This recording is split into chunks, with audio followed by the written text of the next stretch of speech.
আসসালামু আলাইকুম, কেমন আছেন সবাই? আশা করি আল্লাহর অশেষ রহমতে সবাই ভালো আছেন। আলহামদুলিল্লাহ, আমিও ভালো আছি। শাহিনুরস রেসিপিতে সবাইকে আরও একবার ওয়েলকাম জানাচ্ছি নতুন আরও একটি রেসিপি দেখার জন্য। আজকে আমি তৈরি করে দেখাবো পটল দিয়ে তৈরি মুচমুচে একটা পাকোড়া বা পটল ভাজাও বলা যেতে পারে। তো ভীষণ মুচমুচে এই নাস্তাটা কিন্তু চাইলে বানিয়ে নিতে পারেন আপনিও। একেবারেই অল্প কিছু উপকরণে ঝটপট করে এটা বানিয়ে নেওয়া যায়। চাইলে স্ন্যাক্স হিসাবেও খেতে পারেন, আবার গরম ভাতের সাথে খেতেও কিন্তু এটা দারুণ লাগে। তো চলুন আজকে এটা কীভাবে বানিয়েছি সেটাই দেখে নেওয়া যাক। আর আপনি ততক্ষণে আমার ভিডিওতে একটা লাইক করে চ্যানেলটি সাবস্ক্রাইব করে পাশেই থাকবেন আশা করছি। তো চলুন দেখে নেওয়া যাক আজকের এই মজাদার রেসিপিটি। এখানে আমি নিয়েছি 6 থেকে 7টি পটল। তো এগুলো দিয়ে কিন্তু আজকের এই রেসিপিটি হবে। তো প্রথমে আমি দেখিয়ে দেব যে এই রেসিপিটার জন্য আমি কিভাবে এই পটলগুলোকে কেটে নিয়েছি। বিসমিল্লাহির রহমানির রহিম। প্রথমে খোসা ছাড়িয়ে নিতে হবে, তবে পুরোপুরি খোসাটা কিন্তু আমি ছাড়িয়ে নিচ্ছি না। দেখুন, কিছুটা ফেলে দিচ্ছি, কিছুটা রেখে দিচ্ছি, ঠিক এইভাবে। এতে করে দেখতেও সুন্দর লাগে, আর পটলের খোসাটা থাকার কারণে কিন্তু এই যে পাকোড়াটা বানাবো এটা কিন্তু আরও বেশি মুচমুচে হয়ে যায়। তো সেজন্য এইভাবে করে আমি রেখে দিচ্ছি। তো খোসাটাকে ছাড়িয়ে নেওয়ার পরে আমি দুইটা মাথা কেটে ফেলে দিলাম। এবার আমি এক একটা পটলকে কেটে 4 ভাগ করে নেব। প্রথমে লম্বায় মাঝখান থেকে এভাবে করে কেটে নিচ্ছি, এরপর আড়াআড়ি করেও আমি আবার কেটে নেব। 4 ভাগে ভাগ করে নিলাম একটা পটল। এবার দেখিয়ে দিচ্ছি আমি কিভাবে করে কেটেছি। এটা দেখুন, একেবারেই সহজ, তবে দেখতে কিন্তু খুবই সুন্দর লাগে। আর এইভাবে করে কেটে নিলে কিন্তু একটু তাড়াতাড়ি করে সেদ্ধও হয়ে যাবে পটলগুলো যখন ভেজে নেব তখন। দেখুন, ঠিক এইভাবে করে চিকন চিকন করে আমি কেটে নিচ্ছি। তবে একদম গোড়ার যে অংশটা সেটা কিন্তু কাটছি না, একটু জোড়া লাগানো আছে। দেখুন, একটু দেখে কাটতে হবে, ঠিক এইভাবে। গোড়ার অংশটা বা ওই যে মাথার ওই অংশটা যেন জোড়া লাগানোই থাকে, সেদিকে একটু খেয়াল রেখে তারপর কেটে নিতে হবে। আবার খুব বেশি কেটে ফেলবেন না, যে তাতে করে কিন্তু আবার এগুলো একদম ভেঙে যেতে পারে, কাটার পরে আবার ভেঙে যেতে পারে, টুকরো হয়ে যেতে পারে। তো এই যে দেখুন, ঠিক এইভাবে করে আমি কেটে নিয়েছি এবং একইভাবে এখন আমি সবগুলো পটল কেটে নেব।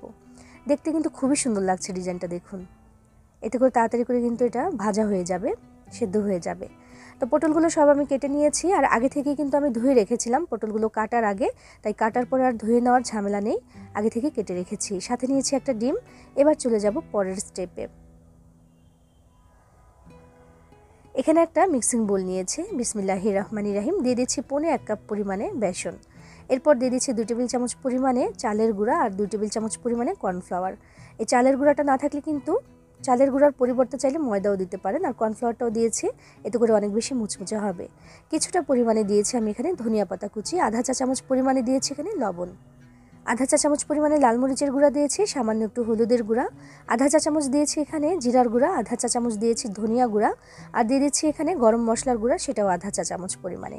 এরপর দিয়ে দিচ্ছি 1 টেবিল চামচ পরিমাণে তিল, সাদা তিলটা আমি এখানে দিয়েছি। এটা কিন্তু অপশনাল, চাইলে দিতেও পারেন, নাও দিতে পারেন, তবে দিলে কিন্তু খেতে ভীষণ ভালো লাগে, খাওয়ার সময় খুবই ভালো লাগে, সুন্দর একটা সুগন্ধও হয়। আধা চা চামচ করে দিয়েছি আদা আর রসুন বাটা, আর দিয়ে দিলাম একটা ডিম, যেটা আগে থেকে আমি ফেটিয়ে রেখেছিলাম। আসলে ফেটিয়ে রাখিনি, ফাটিয়ে রেখেছিলাম ডিমটা আমি, সেটা আমি এখানে দিয়ে দিলাম। এবার সব কিছু একসাথে একটু এভাবে করে মিশিয়ে নিচ্ছি একটা হ্যান্ড হুইক্সের সাহায্যে। মিশিয়ে নেওয়া হয়ে গেলে আমি এখানে নিয়ে নিচ্ছি নর্মাল পানি। অল্প অল্প করে পানি দিয়ে এখানে একটা ঘন ব্যাটার বানিয়ে নিতে হবে। পানিটা কিন্তু একবারে বেশি করে দিয়ে দেওয়া যাবে না, আমি অল্প অল্প করে দিচ্ছি আর নেড়ে নেড়ে দেখছি যে আর কতটুকু প্রয়োজন। মানে এখানে খুব বেশি পানির প্রয়োজন নেই, একটা ডিম যেহেতু দিয়েছি তাই অনেকটা কিন্তু লিকুইড হয়ে যাবে ওই ডিমটা দিয়ে, তাই এখানে অনেক বেশি পানির প্রয়োজন হবে না। যে পরিমাণে আমি এখানে চালের গুঁড়া, তারপরে বেসন আর কর্নফ্লাওয়ার নিয়েছি, সেটার সাথে কিন্তু এখানে আমার 1.25 কাপ পরিমাণে পানি লেগেছে। আর অবশ্যই নর্মাল পানিটা এখানে ব্যবহার করবেন, ঠান্ডাও না আবার একটু গরমও না, একদম নর্মাল পানিটা আমি এখানে ব্যবহার করছি, ট্যাপের পানি। তো ভালো করে এটাকে এভাবে করে একটু ফেটিয়ে নিতে হবে সুন্দর করে, যেন কোনো দানা বেঁধে না থাকে এখানে।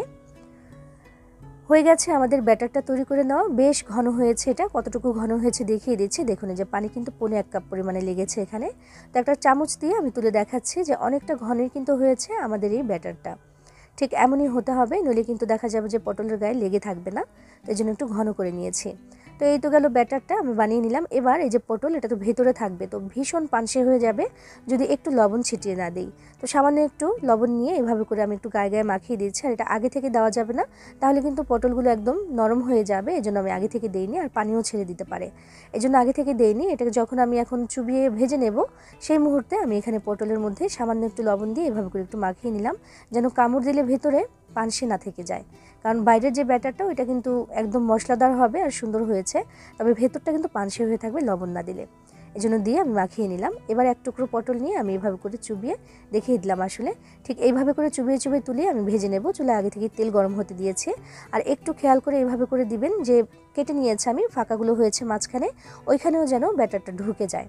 দেখুন ঠিক এইভাবে। তো আমি সরাসরি ভাজার জন্য চলে যাচ্ছি। বিসমিল্লাহির রহমানির রহিম।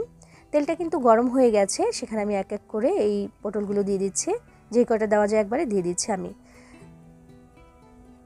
হাই হিটে রেখে আমি তেলটাকে গরম করে নিয়েছি। তারপর চুলার আঁচটাকে আমি মিডিয়ামে করে দিয়ে তারপর এখন আস্তে আস্তে করে ভেজে নেব।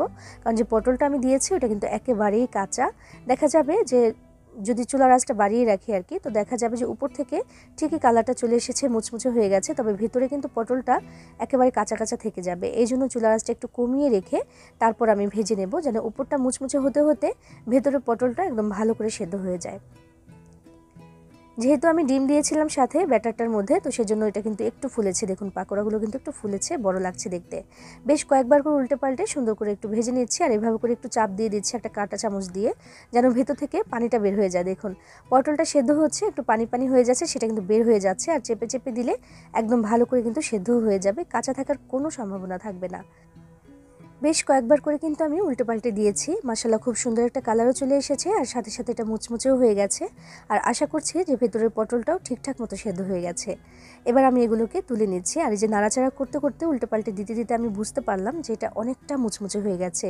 একে তো বেসন দিয়েছি, সাথে আবার একটু চালের গুঁড়া, একটু কর্নফ্লাওয়ার দিয়েছি, এতে করে কিন্তু একেবারে সুপার ক্রিস্পি হয়ে গেছে। তেল থেকে ছেঁকে আমি নাস্তাগুলো তুলে নিলাম, আর বাকিগুলোকে একইভাবে ভেজে তারপর আমি তুলে নিয়েছি। দেখতে পাচ্ছেন যে কতটা সুন্দর আর লোভনীয় হয়েছে আমাদের এই পটলের পাকোড়া বা মুচমুচে পটল ভাজা। যে নামেই ডাকা হোক না কেন, খেতে কিন্তু অসাধারণ। এইভাবে যদি বানিয়ে খেয়ে না থাকেন, একদিন একটু ট্রাই করে দেখতে পারেন, অসাধারণ লাগবে। ছোট থেকে বড় সবাই খেতে পছন্দ করবে। চাইলে বিকেলবেলা চায়ের সাথেও খেতে পারেন, আবার চাইলে গরম ভাতের সাথেও খেতে পারেন। আমি কি করেছি শুনবেন? আমি এগুলোকে ভাজার পরে এমনিতেও খেয়েছি, আবার গরম ভাত দিয়েও খেয়েছি, ভীষণ টেস্টি। বিশ্বাস না হলে একবার একটু বানিয়ে খেয়ে দেখতে পারেন, ভালো লাগবে ইনশাআল্লাহ। সবাই ভালো থাকবেন, সবার জন্য সবাই দোয়া করবেন। আল্লাহ হাফিজ।